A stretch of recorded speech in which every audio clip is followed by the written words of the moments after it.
18 વર્ષ પછી રાહુનું તોફાન મૃત અવસ્થામાંથી જાગીને જીવિત અવસ્થામાં આવ્યું।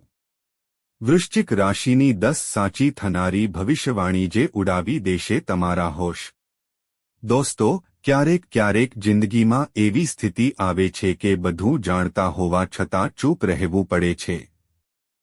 તાકાત હોવા છતાં સહન કરવું પડે છે। છેલ્લા 4 મહિનાથી બરાબર આ જ સ્થિતિ રાહુ દેવની રહી છે। વિચારો, કળિયુગનો રાજા કહેવાતો ગ્રહ શક્તિથી ભરેલો, પરંતુ પોતાના જ સંજોગોમાં બંધાયેલો। કારણ કે એક તરફ તો તે શનિના ઘર કુંભ રાશિમાં પહોંચ્યો, જેને રાહુનું સામ્રાજ્ય માનવામાં આવે છે, અને બીજી તરફ વૃશ્ચિક રાશિના ચતુર્થ ભાવમાં આવીને સુખ સુવિધાઓનું સામ્રાજ્ય આપવાનું વચન આપી રહ્યો હતો। પરંતુ એક એવી પરિસ્થિતિએ રાહુને પણ બેબસ અને લાચાર કરી દીધો અને તેની અસર તમારા જીવન પર પણ પડી। હવે સવાલ એ છે કે આવું કેમ થયું અને આગળ શું થવાનું છે? ચાલો શરૂઆતથી સમજીએ જેથી ચિત્ર સ્પષ્ટ થઈ જાય। યાદ કરો 18-20 મે 1925 રાતના 7:35નો સમય। આ એ જ ક્ષણ હતી જ્યારે રાહુએ તમારા ચતુર્થ ભાવમાં પ્રવેશ કર્યો। ચતુર્થ ભાવ એટલે ઘર, પ્રોપર્ટી, સુખ સુવિધાઓ અને સ્થિરતાનો ભાવ। એવું માનવામાં આવ્યું કે હવે જીવનમાં સ્થિરતા અને સમૃદ્ધિનો નવો તબક્કો આવશે। પરંતુ શું થયું? કંઈ પણ ખાસ નહીં। કેમ? કારણ કે રાહુ ત્યારે મૃત અવસ્થામાં હતા। જ્યોતિષ અનુસાર જ્યારે ગ્રહ 24 ડિગ્રીથી 30 ડિગ્રી પર હોય છે, ત્યારે તેમને મૃત અવસ્થામાં માનવામાં આવે છે। આ સ્થિતિમાં ગ્રહ હાજર તો હોય છે, પરંતુ તેની પાસે પરિણામ આપવાની શક્તિ નથી હોતી। એટલે કે શક્તિ હોવા છતાં રાહુ અસર નહોતા દેખાડી શકતા, અને આ જ કારણ છે કે છેલ્લા 4 મહિના તમને એક ઠહેરાવ, એક બેબસીનો અનુભવ કરાવી ગયા।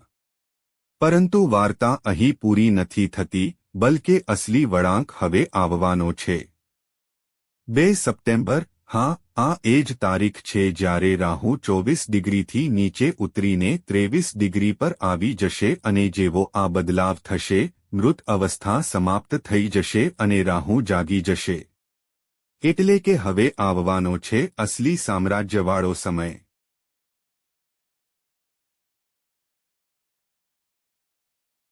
હવે કોઈ સીમા નહીં, કોઈ અડચણ નહીં। હવે તમે ખુલ્લા મેદાન પર રમી શકો છો અને દરેક શોટ મારી શકો છો। અને દોસ્તો, આ પ્રભાવ કોઈ નાનો સૂનો નહીં હોય।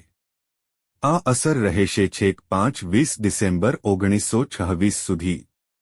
મતલબ કે આવનારા મહિનાઓ તમારા જીવનના સૌથી મોટા ગેમ ચેન્જર સાબિત થઈ શકે છે।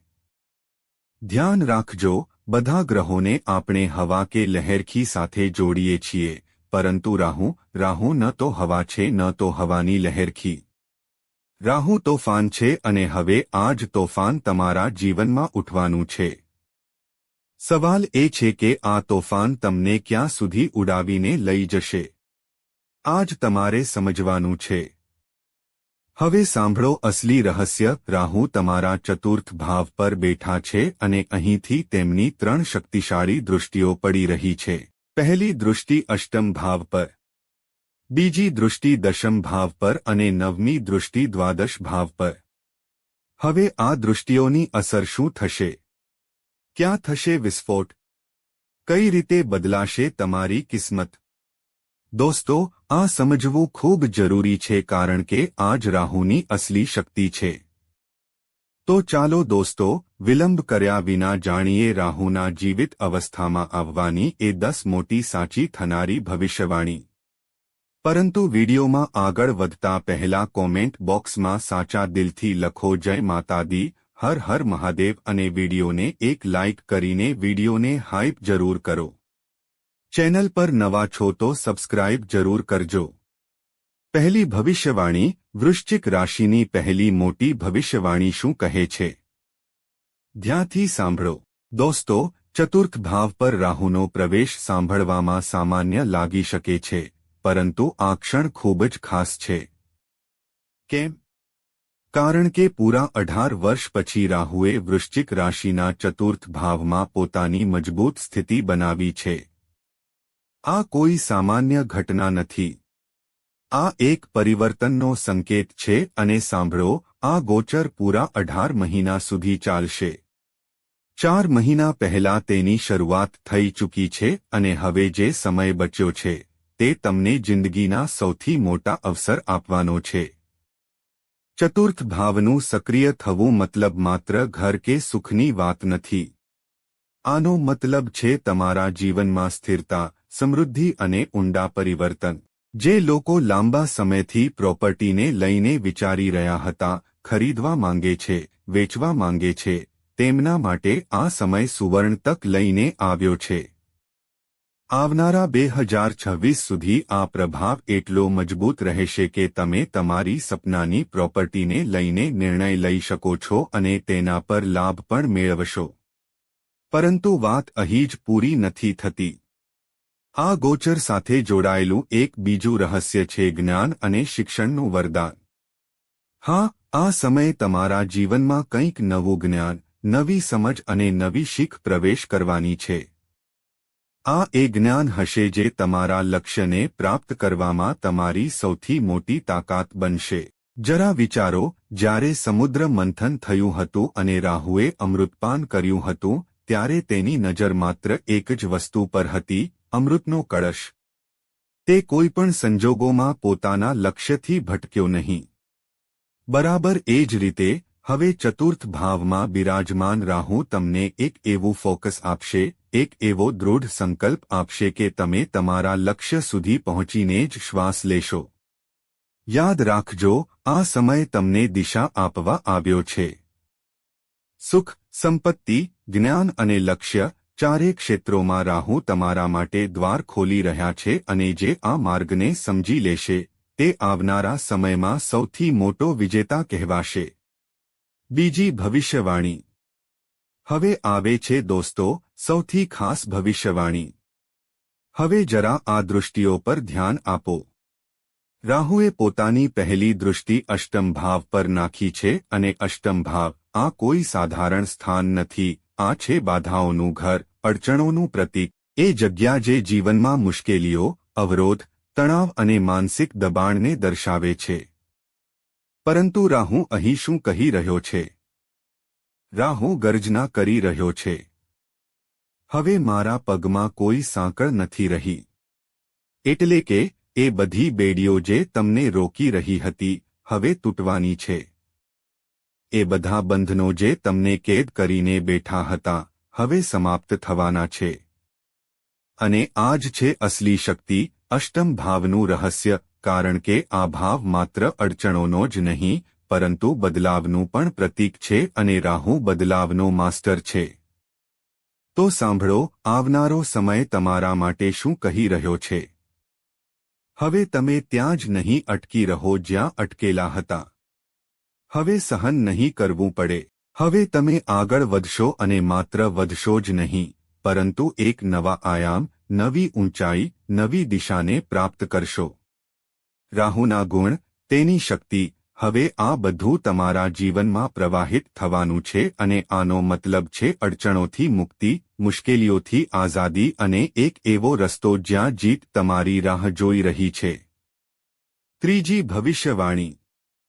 હવે આવીએ રાહુની આગલી દૃષ્ટિ પર. આ દૃષ્ટિ જઈ રહી છે 5 નંબરની રાશિ પર અને આ કોઈ સાધારણ સ્થાન નથી. આ છે સૂર્યદેવનું ઘર એટલે કે દશમ ભાવ. કરિયરનું ઘર અને અહીં જ રાહુની અસલી તાકાત સામે આવે છે. કારણ કે જ્યારે રાહુ દશમ ભાવને જુએ છે, ત્યારે માત્ર કામ નહીં, નામ પણ આપે છે. માન, સન્માન, શૌહરત, આ બધું રાહુની જોડીમાં છે. જો તમે ક્યારે વિચાર્યું હોય કે હું પણ ઊંચા હોદ્દા સુધી પહોંચું, તો સમજી લો કે હવે સમય આવી ગયો છે. કારણ કે મોટા મુકામ સુધી પહોંચાડનારું જો કોઈ છે, તો તે છે રાહુ. દેવગુરુ બૃહસ્પતિ જ્યાં વધારાનો સંકેત આપે છે, ત્યાં રાહુ તે વધારાને અસાધારણ ઊંચાઈ સુધી લઈ જાય છે. એટલા માટે આવનારો સમય તમારા કરિયરમાં સફળતાનું તોફાન લઈને આવી રહ્યો છે. અને હા, જેમનો સંબંધ રાજનીતિ સાથે છે તેમના માટે આ સમય સુવર્ણ સાબિત થઈ શકે છે. યાદ રાખજો, રાજનીતિમાં સૌથી મોટી સીડી રાહુ વિના ચડી શકાતી નથી અને આજે એ જ રાહુ તમારા કરિયર ભાવ પર પોતાની દૃષ્ટિ નાખી રહ્યો છે. હવે રાહુની છેલ્લી દૃષ્ટિ બચી છે અને તે પડી રહી છે 12મા ઘર પર અને 12મું ઘર મતલબ સ્થાન પરિવર્તનનો સૌથી મોટો સંકેત. એટલે કે આવનારા સમયમાં ટ્રાન્સફર, લોકેશન ચેન્જ કે વિદેશ જવાના અવસર બની શકે છે. જો તમે ઈચ્છી રહ્યા છો તો આ શુભ સમય છે. જો નથી ઈચ્છી રહ્યા તો પણ ચિંતા ન કરો. અંતમાં અમે જે ઉપાય બતાવીશું તે જરૂર કરજો. ચોથી ભવિષ્યવાણી.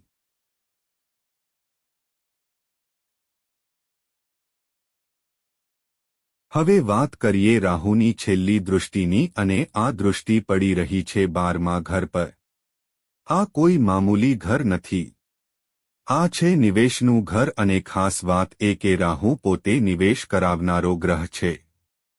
મતલબ સાફ છે, આ સમયે તમારા જીવનમાં મોટું ઇન્વેસ્ટમેન્ટ થઈ શકે છે. ભલે તમે કોઈ નવા પ્રોજેક્ટમાં પૈસા લગાવવા માંગી રહ્યા હોવ કે કોઈ મોટી ડીલ ફાઇનલ કરવાનું વિચારી રહ્યા હોવ. આ સમય તમારા માટે સુવર્ણ સાબિત થઈ શકે છે. અને હા, જો તમારી પાસે અત્યારે ધનની કમી છે ત્યારે પણ ચિંતા ન કરો. રાહુ એવા મોકા આપશે કે નવા ઇન્વેસ્ટર્સ પોતે તમારી પાસે આવી શકે છે. દેવાથી પરેશાન છો? આ રાહુ જ તમને એ જાળમાંથી બહાર કાઢશે. રાહુનો પ્રભાવ એટલો જબરદસ્ત છે કે તે ધનના નવા સ્ત્રોત ખોલી દેશે. જો તમે વિદેશમાં રહો છો તો આ રાહુ તમારા માટે હજુ વધુ શુભ છે. જો હોસ્પિટલ સાથે જોડાયેલા કામમાં છો કે રિયલ એસ્ટેટના ફિલ્ડમાં છો તો આવનારો સમય તમારા માટે ગેમ ચેન્જર સાબિત થઈ શકે છે. અને યાદ રાખજો, કરિયરનો દશમ ભાવ પણ રાહુની દૃષ્ટિમાં છે. મતલબ કે ભલે તમે નોકરી કરતા હોવ કે બિઝનેસ, પ્રોફેશનલ લાઈફમાં હવે મોટા મોકા મળશે. એ કામ જે અત્યાર સુધી અધૂરા હતા તે હવે પૂરા થશે, મજબૂતીથી, દમદાર રીતે. 18 વર્ષ પછી આ રાહુનું સામ્રાજ્ય તમારા જીવનમાં આવ્યું છે અને જ્યારે રાહુનું સામ્રાજ્ય હોય છે ત્યારે તેની રફતારને કોઈ રોકી નથી શકતું. હવે તમારા જીવનમાં એ મોટો બદલાવ થવા જઈ રહ્યો છે જેની રાહ તમે લાંબા સમયથી જોઈ રહ્યા હતા. અંતિમ ભવિષ્યવાણી. દોસ્તો, કહેવાય છે કે દરેક સિક્કાની બે બાજુ હોય છે. બરાબર એ જ રીતે રાહુના આ પ્રભાવના પણ કેટલાક અલગ પાસા છે. યાદ રાખજો, રાહુ માત્ર શક્તિ આપનારો ગ્રહ નથી. તે ભય અને ભ્રમનો સ્વામી પણ છે. તેનો એક સ્વભાવ છે તમને ડરાવવાનો, તમને ગૂંચવવાનો. એટલા માટે આ સમય તમને વારંવાર ભ્રમિત કરી શકે છે. પરંતુ અસલી ખેલ આ જ છે. જો તમે પોઝિટિવ રહેશો, જો તમે તમારા લક્ષ્ય પર ફોકસ રાખશો તો રાહુની તાકાત તમારા માટે કામ કરશે. જેમ સમુદ્ર મંથનમાં રાહુનું માત્ર એક જ વિઝન હતું, અમૃત મેળવવું, અને તેણે તે મેળવ્યું પણ. બિલકુલ એ જ રીતે જો તમે તમારું વિઝન નક્કી કરી લીધું, તેના પર અડગ રહ્યા, તો સમજી લો કે તમે રાહુની પોઝિટિવ સાઇડને પકડી લીધી અને આ જ રાહુ તમને મોટી સફળતા સુધી લઈ જશે. કારણ કે આ રાહુ શનિની રાશિમાં છે અને શનિની રાશિમાં રહીને તે શક્તિ, સ્થિરતા અને પરિણામનો સંકેત આપી રહ્યો છે. જો તમે રાહુને સાચી દિશા આપશો તો તે તમને તમારી મંઝિલ સુધી પહોંચાડશે. પરંતુ હા, તેની નકારાત્મક અસરોથી બચવા માટે ઉપાય જરૂરી છે.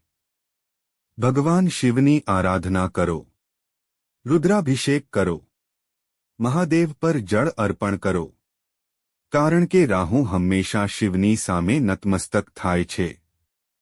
જો ગંગા સ્નાનનો અવસર મળે તો સર્વોત્તમ છે. નહીં તો ઘરે સ્નાન કરતી વખતે જળમાં ગંગાજળના થોડા ટીપાં મેળવીને સ્નાન કરો. આ નાના નાના ઉપાય તમારા જીવનમાં રાહુના શુભ પરિણામો લાવવામાં મદદ કરશે. અને નિશ્ચિંત રહો, જ્યારે તમારું ફોકસ સાચું છે, તમારા કર્મ સાચા છે અને શિવના આશીર્વાદ તમારી સાથે છે, તો કોઈ પણ ભ્રમ, કોઈ પણ ભય તમને રોકી નહીં શકે. હા,